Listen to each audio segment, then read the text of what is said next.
औलाद का मोह। दिलीप और सुधांशु नाम के दो भाई थे। दिलीप की शादी कावेरी के साथ हुई और सुधांशु की शादी माया के साथ। शादी के बाद दोनों भाई अपनी अपनी पत्नी के साथ खुशी खुशी रहा करते थे। दोनों भाइयों के परिवार एक ही घर में रहता था। साथ में खाना, साथ में घूमना, कुल मिलाकर दोनों भाइयों का परिवार खुशहाल परिवार था। कुछ सालों के बाद दिलीप की पत्नी कावेरी को एक बेटा हुआ। भैया, आज मैं बहुत खुश हूँ। चाचा बन गया हूँ मैं। हाँ भाई साहब, इस बच्चे के घर में आने से तो रौनक आ गई है। मैं सबको बताऊंगी कि मैं तो चाची बन गई हूँ, चाची। तुम दोनों कितने अच्छे हो। हमारे बच्चे के आने से ऐसे खुश हो रहे हो जैसे ये बच्चा तुम्हारा ही हो। बस भैया, अब आपका बेटा इस दुनिया में आ गया ना, हम भी कोशिश करेंगे कि हमारा भी बच्चा जल्दी से इस दुनिया में आ जाए। और फिर आपका और हमारा बच्चा दोनों मिलकर दिन भर घर के आंगन में खेला करेंगे। कितना मजा आएगा ना।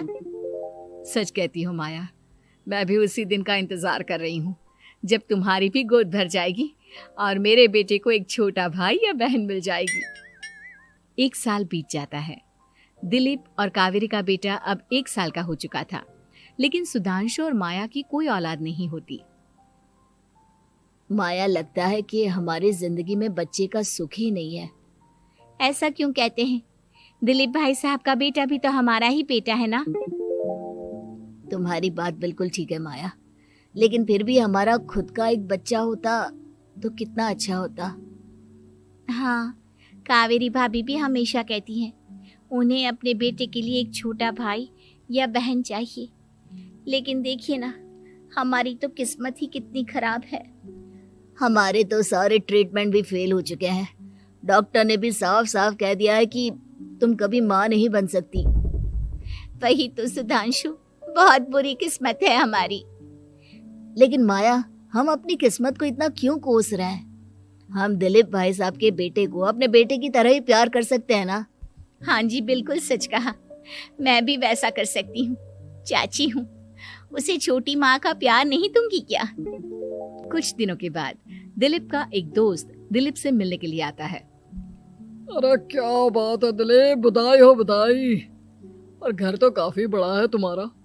वैसे तुमने अपने बेटे के बारे में क्या सोचा है? भैया, और क्या सोचेंगे, बस उसे पढ़ा लिखा कर अफसर बनाएंगे, उसकी पढ़ाई पर खर्च करेंगे। अरे भाभी, आपकी तो इतनी सारी प्रॉपर्टी है, आपको किस बात की चिंता? ले देकर एक बेटा ही तो है। अरे नहीं दोस्त, तुम गलत समझ रहे हो। इस घर में मैं और मेरा छोटा भाई दोनों रहते हैं। इस घर का आधा हिस्सा मेरे छोटे भाई का है। अच्छा, कितने बच्चे हैं तुम्हारे छोटे भाई के? भैया, उनके साथ ना कुछ प्रॉब्लम है। मेरी देवरानी कभी माँ नहीं बन सकती। अरे फिर किस बात की चिंता? अरे मैं तो कहता हूँ अपने बेटे के भविष्य के बारे में सोचिए ही मत। बस ये घर उसके नाम करवा दीजिए। देखिए, आपके भाई का भी कोई बच्चा नहीं है तो सब कुछ आपके बेटे को ही मिलना चाहिए। लेकिन ऐसा करना क्या सही होगा? अगर उनका बच्चा नहीं है तो क्या हुआ? ये घर आधा उनका है, उनकी जो मर्जी है वो करे। अरे कैसी बात करते हो? उनकी कोई औलाद नहीं है, वो क्या करेंगे प्रॉपर्टी अपने नाम रखकर? हाँ, वैसे भाई साहब, आपकी बात तो बिल्कुल सही है। अब जो कुछ भी है वो हमारे बेटे का ही तो है। आखिर वही तो इस घर के वंश को आगे बढ़ाएगा। मैं कल ही देवर जी से बात करती हूँ। अगले दिन सुधांशु और माया, इधर आओ। तुम दोनों से एक बहुत जरूरी बात करनी है मुझे। बताइए ना भाभी, क्या बात है? आपको कहीं जाना है तो आप अपने बेटे को मेरे पास छोड़कर जाइए। मैं ही पूरा दिन रख लूंगी उसे। अरे नहीं माया, वो तो मुझे पता है। मैं किसी और चीज के बारे में बात करना चाहती हूँ। बताइए ना भाभी, क्या बात है? देखिए देवर जी, आपका कोई बच्चा है नहीं, लेकिन मैं जानती हूँ कि आप हमारे बेटे को अपने बेटे की तरह ही प्यार करते हैं। भाभी, बेटी की तरह नहीं, वो हमारा ही बेटा है। मेरे लिए तो वो मेरा ही बच्चा है। वही तो फिर क्यों ना ये सारी प्रॉपर्टी हम मेरे बेटे के नाम करवा दे, क्योंकि तुम्हारा हो या मेरा, हम सबका एक ही तो है बेटा। लेकिन भाभी, अभी तो वो सिर्फ 1 साल का है। अभी से प्रॉपर्टी उसके नाम करवाने का क्या मतलब है? देखिए देवर जी, जो काम जितना जल्दी हो जाए ना, उतना अच्छा। आने वाले वक्त का क्या भरोसा। भाभी भरोसा क्यों नहीं, हम तो हमेशा आपके बेटे को माँ बाप की तरह ही प्यार करेंगे। हाँ, लेकिन फिर भी मैं चाहती हूँ कि ये सारी प्रॉपर्टी मेरे बेटे के नाम हो जाए। अब मुझे नहीं लगता तुम दोनों को इसमें कोई भी परेशानी होगी, है ना? भाभी वैसे तो आप जो कह रही हैं वो बहुत जल्दबाजी है, लेकिन फिर भी अगर आपको ऐसा लगता है तो ठीक है, कल ही प्रॉपर्टी के पेपर बनवा लीजिए, मैं और माया उस पर साइन कर देंगे। इस तरह से अगले दिन प्रॉपर्टी के पेपर बनवाकर सारी प्रॉपर्टी दिलीप और कावेरी के बेटे के नाम पर करवा दी जाती है। कुछ दिनों के बाद सुधांशु, सुबह सुबह ये कौन लोग आ गए हैं तुम्हारे घर पर? भैया वो ऊपर वाला कमरा खाली पड़ा था ना, सोच रहा था किराएदार रख देता हूँ। लेकिन किराएदार रखने से पहले आपने हमसे पूछा भी नहीं। भाभी इसमें आपसे पूछने वाली क्या बात थी, हमें एक ही कमरे की जरूरत थी, इसलिए सोचा दूसरा कमरा किराए पर दे देते हैं, कुछ इनकम हो जाएगी। अरे माया, ये सारी प्रॉपर्टी अब मेरे बेटे के नाम पर है और यहाँ पर जो कुछ भी होगा उसके लिए तुम्हें मेरी या दिलीप की परमिशन तो लेनी पड़ेगी ना। हाँ सुधांशु, तुम्हारी भाभी ठीक ही तो कह रही है।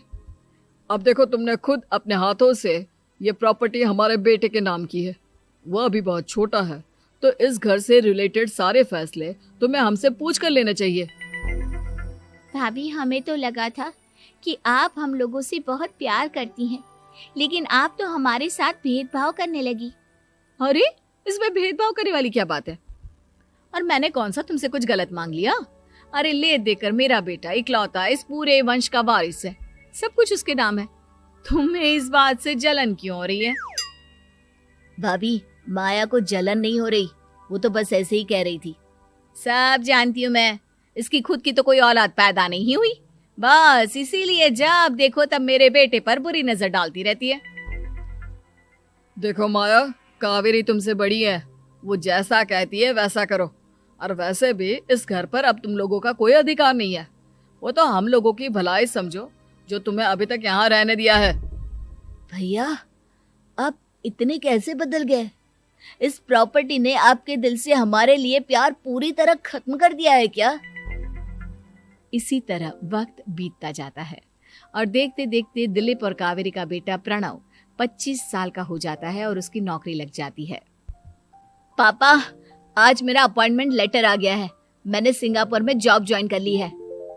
लेकिन प्रणव, विदेश में नौकरी करने जाने से पहले तुम्हें कम से कम अपने मम्मी पापा से एक बार पूछना चाहिए था ना। इसमें पूछने वाली क्या बात है माँ, मैं सिंगापुर जाकर जॉब करना चाहता हूँ तो करना चाहता हूँ। देखो प्रणव, हमने तुम्हारे लिए इतनी सारी प्रॉपर्टी यहाँ पर रखी हुई है, उन सब का क्या होगा? यहाँ रहो, बिजनेस करो।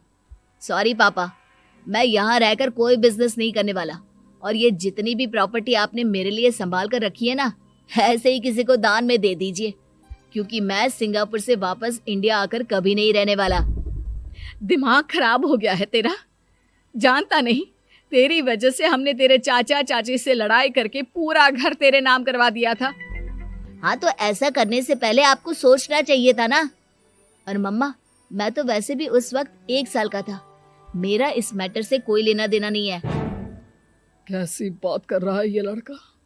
अरे तेरी वजह से अपने छोटे भाई से दुश्मनी लेकर बैठा हूं मैंने तो उसे घर से भी निकाल दिया। जानता नहीं तू, बाजू वाले घर में एक छोटा सा कमरा किराए पर लेकर रहते हैं तेरे चाचा चाची, और ये सब मैंने तेरे लिए किया। देखिए पापा, आपने जो कुछ भी किया अपने लिए किया। मैंने आपसे कब कहा था कि मुझे ये प्रॉपर्टी और घर चाहिए? और वैसे भी अपने भाई के साथ इस तरह का बिहेव करके आपने कोई अच्छा काम तो किया नहीं। तू सही कह रहा है बेटा, हमने तेरे चक्कर में अपने छोटे भाई जैसे देवर और बहन जैसी देवरानी को इस घर से निकाल दिया। बहुत बड़ी गलती हो गई मुझसे। ठीक है मॉम, तो अब आप अपनी गलती सुधारो, लेकिन मुझे तो फॉरेन जाना है, मैं वहीं जाऊंगा। अब आगे क्या करना है ये आपका डिसीजन है। और प्रणव सिंगापुर जॉब करने के लिए चला जाता है। कुछ दिनों के बाद जब दिलीप और कावेरी को अपनी गलती का एहसास होता है तो वो सुधांशु के घर पहुंचती है। सुधांशु, माया, हमें माफ कर दो, हमसे बहुत बड़ी गलती हो गई। क्या हुआ भाभी? आज इतने सालों के बाद अब हम गरीब लोगों के घर क्या करने आई हैं? भाभी, हमने तो खुशी खुशी अपने भतीजे को सब कुछ दे दिया, अब हमारे पास कुछ भी नहीं बचा है। भाई मुझसे बहुत बड़ी गलती हो गई, जो तेरे जैसे भाई को मैंने प्रॉपर्टी के चक्कर में घर से निकाला, और जिसके लिए मैंने ये सब कुछ किया वो खुद ही विदेश चला गया। भैया भाभी, जिस बेटे के लिए आपने हम लोगों को इतनी तकलीफ दी, आपस के प्यार को बिगाड़ा, जब वही आपसे दूर चला गया तो आपको इस बात का एहसास हुआ। लेकिन माफ कीजिए, अब हम आपके साथ रहने के लिए उस घर में नहीं आ सकते। नहीं नहीं माया, ऐसा मत कहो, मुझसे बहुत बड़ी गलती हो गई, प्लीज वापस चलो, मैं वो घर फिर से तुम्हारे नाम कर देती हूँ। भाभी, मैं उस घर का क्या करूंगी? किसके लिए? मेरा कोई बच्चा नहीं, मैं तो बस जिंदगी भर आप लोगों के साथ प्यार से रहना चाहती थी, प्रणव को अपने बेटे की तरह प्यार करना चाहती थी, लेकिन आपने मुझसे वो अधिकार छीन लिया। भाभी और भैया, एक सवाल पूछना चाहता हूँ आप लोगों से।